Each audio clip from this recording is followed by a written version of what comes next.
Hi guys, welcome back to my channel. So today I'm just gonna dive right in to the fifth leg of my trip, from moving from Benin to Accra through Togo.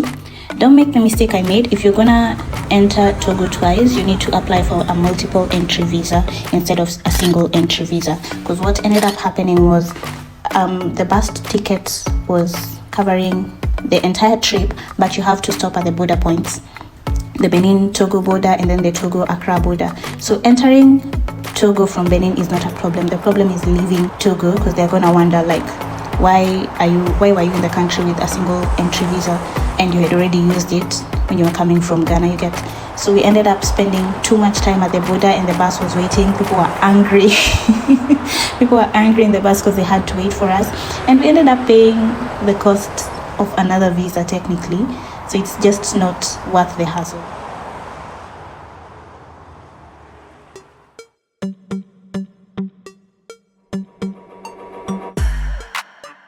So I'm getting to Accra. Accra is a beautiful city. Our first stop was to do some touristic activities. So the first stop was at Osu Castle.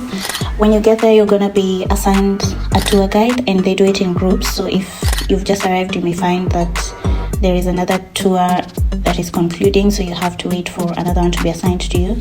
And at the entrance we paid, I think, 100 Ghana cedis. It was the castle used by the slave masters to ship slaves off to the westlands. The story was very heartbreaking though. I remember there were people who were just crying the entire time, and we had some people of Ghanaian origin who are living in the US and the UK who were really angry about it, claiming that they should really be given reparations. Man,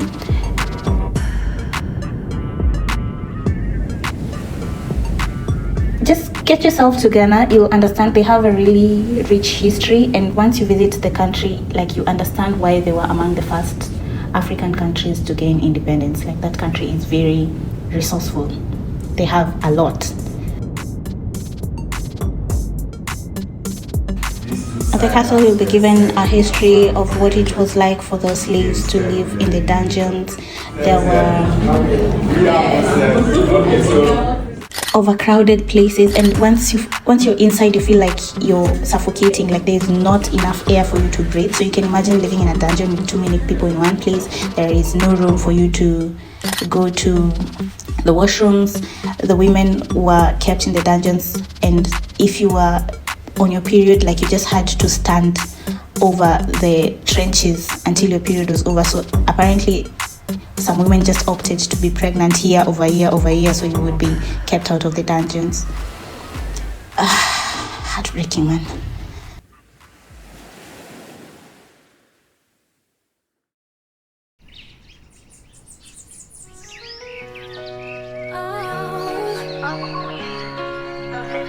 From there we went to the Black Star, because it's like the signature Ghana monument that everyone has to go to. So of course I went there. It was raining, but I love standing in the rain, dancing in the rain. So I took some photos, met some strangers who invited us to a house party that we of course refused to go to.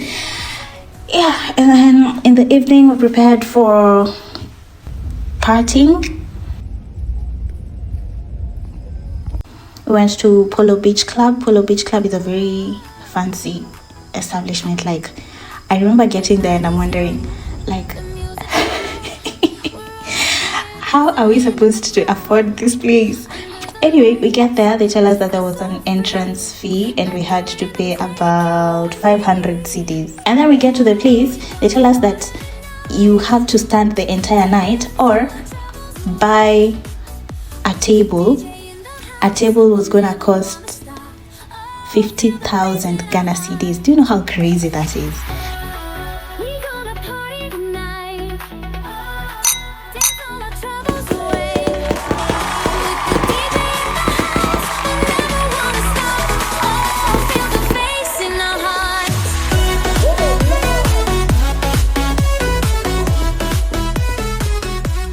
Then after that, we wanted to try out a club, but the club that we were directed to was at full capacity, so we ended up going at a local joint. At the local joint, people are just chilling, enjoying the music, drinking and vibing. Yeah. I remember leaving at some point to go get myself a Ghana jersey. I don't have a photo with it yet, but it was a bit cheaper to buy it in the market than at the airport, of course, and I needed one.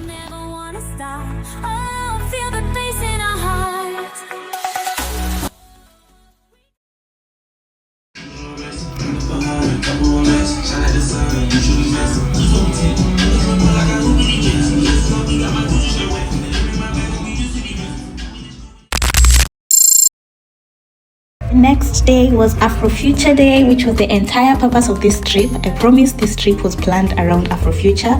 Most of the other destinations were just detours and side questing, but the entire purpose of this trip was to attend the Afrofuture Festival.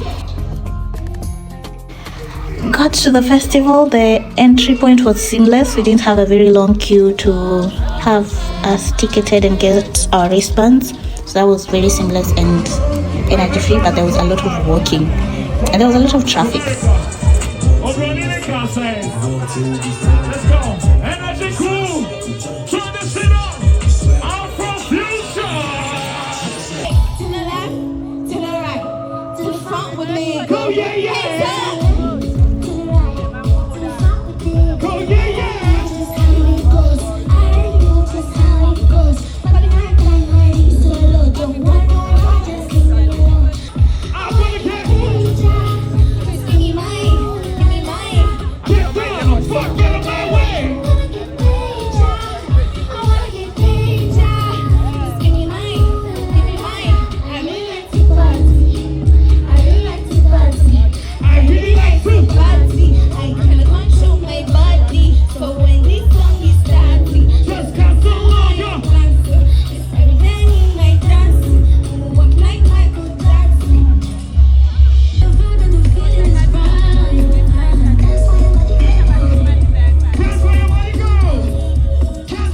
In terms of performances, we started with Molly.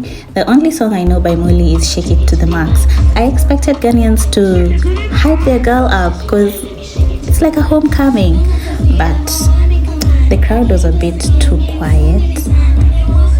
I don't know, man. I don't know. For your own artist, you're supposed to hype her up. I don't know what happened with the Molly performance.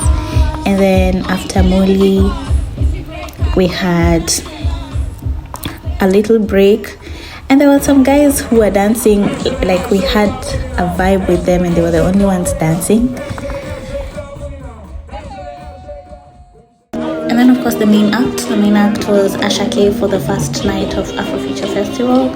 It was really fun. The man was enjoying himself in the concert. Like it was almost like he's performing for us, but he's also performing for himself because he was vibing, he was dancing.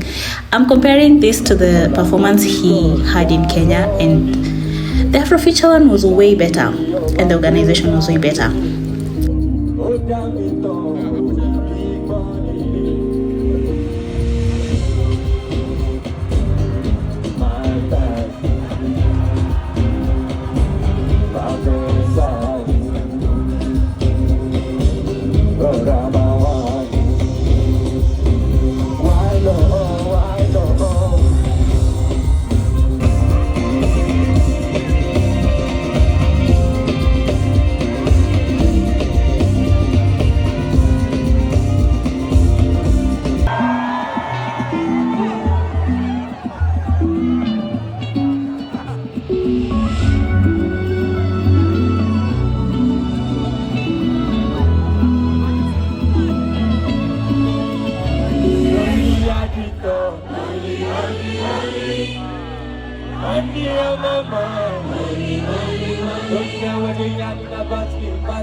Because I know one can chase it for me. I wanna know like we not come along. Come along. Come along.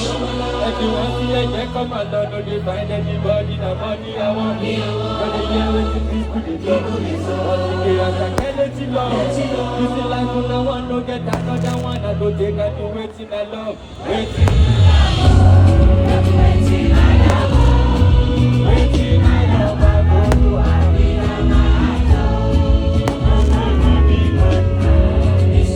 after Ashake, we had King Promise. King Promise also has some bangers. And then after King Promise, we had a dance crew to do the transition between King Promise and Kiddy.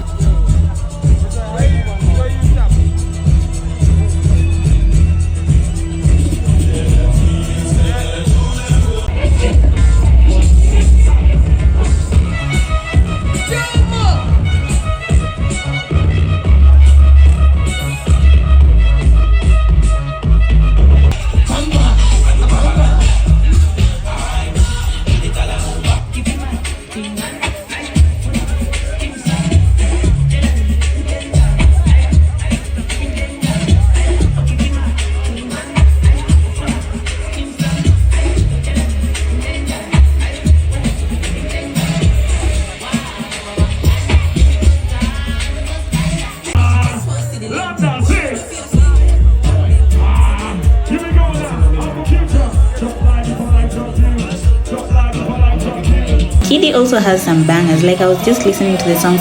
Some of them you can actually tell they are common songs, but you don't know who sang them. That's how good he is.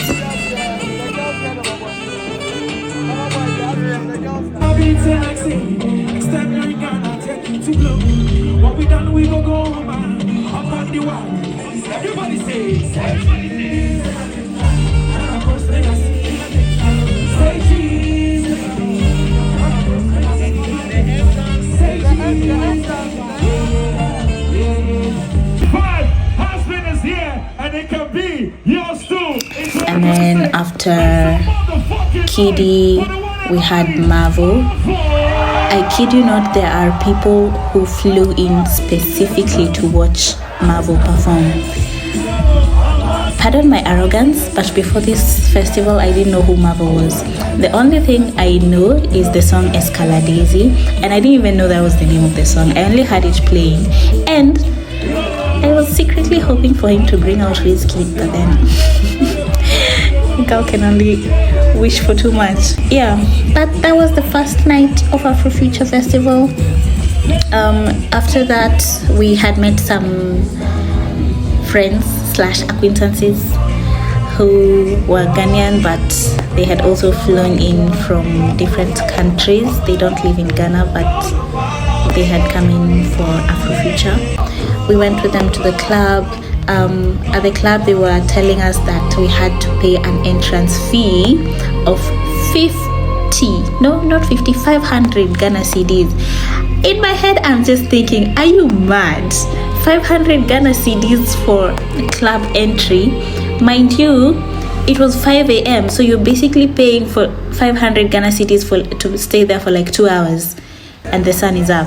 No way. So we just went and found some skewers. We call them shakikis in Kenya. And then went home. By the time we were getting home, it was like 7 in the morning. Yeah.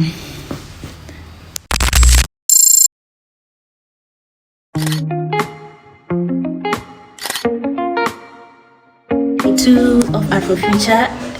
You guys, I was psyching myself up. We were so tired because we had gotten to our B&B in the morning, just took a nap, and then needed to find food.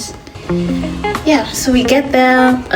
We had a performance by TXC, that she's an amapiano DJ, and they had like a full set of dancing. I don't know how South Africans don't get tired dancing.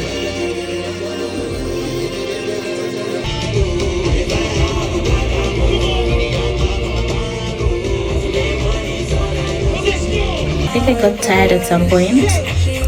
We were waiting for Rema for a hot minute because he took a while to come to stage at like 2:30 in the morning. And by this time I was tired.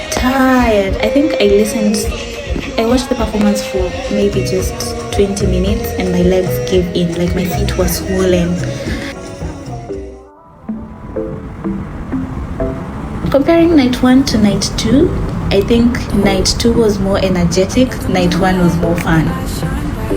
For me at least, because I had a vibe. I met some people, I met some new people that I'm still in touch with. And that was it for my Ghana trip. specifically for the Afrofuture Festival. The next leg of my trip is gonna be in Lagos, Nigeria, which is the last country on this trip, so stay tuned.